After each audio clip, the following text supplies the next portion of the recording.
Indiana Fever loss offers Caitlin Clark a chance to grow as a leader. The game was going on, but Caitlin Clark chose not to be a part of it. The Indiana Fever superstar wasn't watching from the sideline Friday against the Minnesota Lynx. She wasn't stuck in foul trouble or nursing an injury. She was in the middle of the action, laying on the court, and had simply given up. It was as if Clark was in a video game and the game player's controller died. But this wasn't virtual. This was the real thing. This was a matchup and a potential first-round playoff preview between a pair of MVP candidates and their respective teams. Yet Clark's composure had evaporated. After Lynx superstar Napheesa Collier blocked Clark's shot and sent her to the floor, Clark didn't get back up. She didn't even try. Instead, she stared up at the Gainbridge Fieldhouse Rafters for a couple seconds, while the Lynx played 5-on-4 on the other end, resulting in a Midrange jumper by Courtney Williams that extended Minnesota's lead to 10 points. Clark thought she'd been fouled. A foul wasn't called. And the Fever's disastrous third quarter continued as the Lynx held on for a 99-88 victory. That rage-filled sequence from Clark, one in which she vehemently complained to the refs and had to be subbed out, didn't decide the outcome of the game, but it certainly wasn't helpful. I think I could have done a little bit better job controlling my emotions, said Clark, who finished with 25 points, 8 assists, and 8 rebounds. Fever coach Christy Sides, while appreciative of Clark's fiery nature, was more direct. It reminds me of Diana Taurasi, Sides said. So when she's upset or mad, that's what we've been working on, trying to figure out how to get past those moments. I was worried she was going to pick up a technical foul in that third quarter, and thank goodness she didn't. But that's growth, and she's got to learn that in those moments, I need my point guard to have a cool head. Clark wasn't the only one.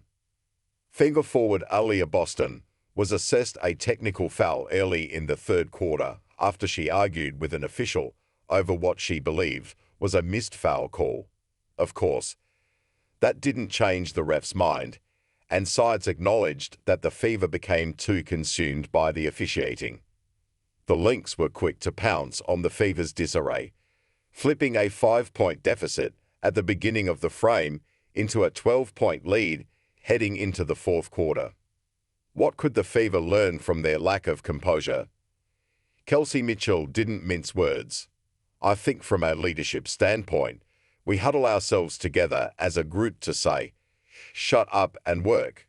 Leave the refs out of it, obviously, said Mitchell, the Fever's longest tenured player. Get to the next play. Get to the next action. Get to the next set. And in theory, get to the next level.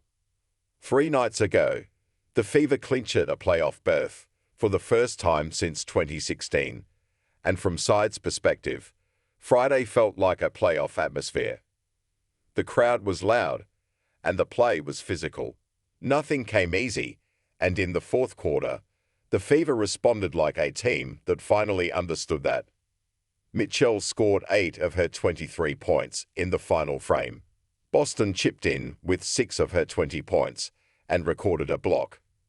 However, it was Clark who emerged as the main catalyst in the last 10 minutes.